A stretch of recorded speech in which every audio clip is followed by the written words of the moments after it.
ஹே all எல்லோருக்கும் வணக்கம். Welcome back to my channel.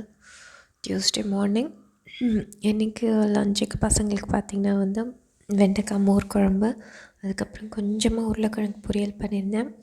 Aloo jeera மாதிரி நிறைய ஜீரகம் போட்டு ஒரு உருளைக்கிழங்கு வறுவல், இதான் லஞ்சுக்கும் பேக் பண்ணியிருந்தேன். எங்களுக்கு பார்த்திங்கன்னா நான் மோர் குழம்பு நேற்று கருணக்கிழங்கு மசியல் பண்ணியிருந்தோம், அதுவே இருந்தது. ஸோ அதனால தான் உருளைக்கிழங்கு கொஞ்சம் கம்மியாக பண்ணியிருந்தேன். ரொம்ப சிம்பிளான உருளைக்கிழங்கு வறுவல் தான். ஃபஸ்ட்டு பண்ணிக்கலாம். கொஞ்சம் குட்டி குட்டியாக க்யூபாக கட் பண்ணிவிட்டு, அப்புறம் ஒரு கடாயில் கொஞ்சமாக கடுகு, கொஞ்சம் நிறைய சீரகம் போட்டு தாளிச்சிட்டு, அதுக்கப்புறம் உருளைக்கிழங்கு போட்டு ஒரு 5 நிமிஷம் நல்லா ஃப்ரை பண்ணிவிடுங்க. அதுக்கப்புறமா மசாலா ரொம்ப சிம்பிளான ரொட்டீன் மசாலா தான். மஞ்சப்பொடி, வெறும் மிளகாய்த்தூள், அப்புறம் தனியாத்தூள், அப்புறம் தேவையான அளவு உப்பு போட்டு நல்லா பிரட்டி, அதுக்கப்புறம் சிம்மில் வச்சு மூடி போட்டு விட்டுற வேண்டியது தான். நல்லா ஃப்ரை ஆகிடும், அதுவே குக் ஆகிடும் அந்த ஸ்டீம்லேயே. நல்லாயிருக்கும் உருளைக்கிழங்கு ரோஸ்ட். இது ஸ்பெஷலி மோர் குழம்புக்கு இது தான் கேட்பாங்க கண்டிப்பாக, அதனால தான் பண்ணியிருந்தேன்.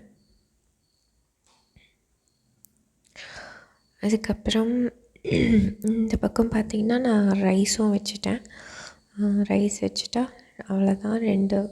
ரொம்ப குயிக்காக ஆகிடுச்சு காலையில். இன்றைக்கி காலையில் லன்ச் பார்த்திங்கன்னா மோர் குழம்பு தாளிப்புக்கு நான் ரெடி பண்ணிட்டேன். ரைஸ் வச்சுட்டு, அதுக்கப்புறம் வெண்டைக்காய் மோர் குழம்பு தான் வைக்கிறதால நான் வெண்டைக்காய் நறுக்கி வச்சுட்டு, அதுக்கப்புறம் அரைக்கிறதுக்கு எல்லாமே காலையிலே ஊற வச்சுருந்தேன். மோர் குழம்புக்கு என்னென்ன அரைக்கணுமோ அதெல்லாம். இப்போ பார்த்திங்கன்னா ஒரு 3 பச்சை மிளகா, ஒரு பத்த தேங்காய், அதுக்கப்புறம் ஒரு சின்ன துண்டு இஞ்சி பொடியாக நறுக்குனது, அதை சேர்த்துட்டு, அதுக்கப்புறமா அது காலையில் ஒரு 15 மினிட்ஸ் முன்னாடி ஊற வச்சா கூட போதும். ஒரு ஸ்பூன் பச்சரிசி, ஒரு ஸ்பூன் துவரம்பருப்பு, ஒரு அரை டீஸ்பூன் மாதிரி சீரகம், அவ்வளோதான். அது போட்டு நல்லா நீங்கள் ஃபைன் பேஸ்ட்டாக அரைச்சிடலாம். இது ரெண்டுத்துலேயுமே தயிர் இருக்குது.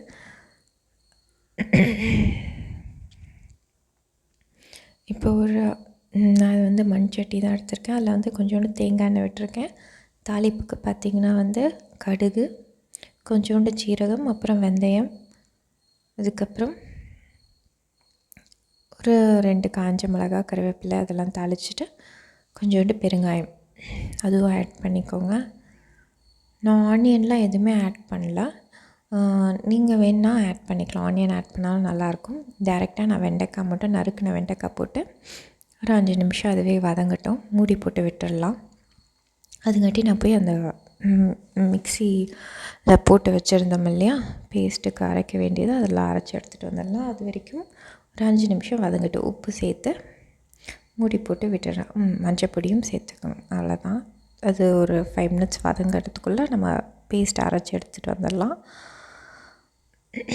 மார்னிங் ஸ்கூலுக்கு கிளம்பும் போது இப்படி தான் நம்ம எவ்வளோ டைம் சேவ் பண்ண முடியுமோ எங்கெல்லாம் அந்த மாதிரி டைம் சேவ் பண்ணி தான் நம்ம ரெடி பண்ணணும். இது நிறைய மெத்தடில் மோர் குழம்பு பண்ணலாம். இது ஒன் ஆஃப் த மெத்தட். இது ஸ்கூலுக்கு பேக் பண்ணும் போது இதுதான் பெட்டர் ஆப்ஷன். நல்லா கொதிக்க வச்சுட்டு அதுக்கப்புறம் தயிர் ஆட் பண்ணுறது. இப்போ நம்ம அரைச்சோம் இல்லையா, அந்த பேஸ்ட் கூடவே நான் கொஞ்சம் தண்ணி சேர்த்து கொதிக்க வைக்கிறேன். நல்லா கொதிக்கட்டும். அந்த இது வெண்டைக்காவும் நல்லா வெந்துடும். தயிரை நல்லா பீட் பண்ணிக்கோங்க. நான் கொஞ்சம் நீர்க்க தான், கொஞ்சம் தண்ணியாக தான் மோர் குழம்பு வைக்கிறேன். நம்ம வீட்டில் சூடாக சாப்பிட்டா பரவாயில்ல, லஞ்ச் பாக்ஸ் கட்டும் போது கொஞ்சம் தண்ணியாக வச்சு கட்டினா தான் நம்ம தயிர் சாதமே தளர தானே கட்டும், அந்த மாதிரி தான். ஏன்னா அப்புறமா எப்படியும் கெட்டி ஆகிடுங்கிறதால மோர் குழம்பு கொஞ்சம் தளர வச்சுட்டு கட்டினா கரெக்டாக இருக்கும். தயிர் நல்லா பீட் பண்ணி ரெடி பண்ணிவிட்டு, மோர் குழம்பு நல்லா கொதிக்கணும். நம்ம தேங்காய்லாம் போட்டிருக்கோம் இல்லையா, அதனால் கொதித்து மேலே நிறையா இருக்கிறதெல்லாம் போயிட்டு தெளிவாகிடும் உங்களுக்கு. நல்லா கொதித்து மோர் குழம்பு.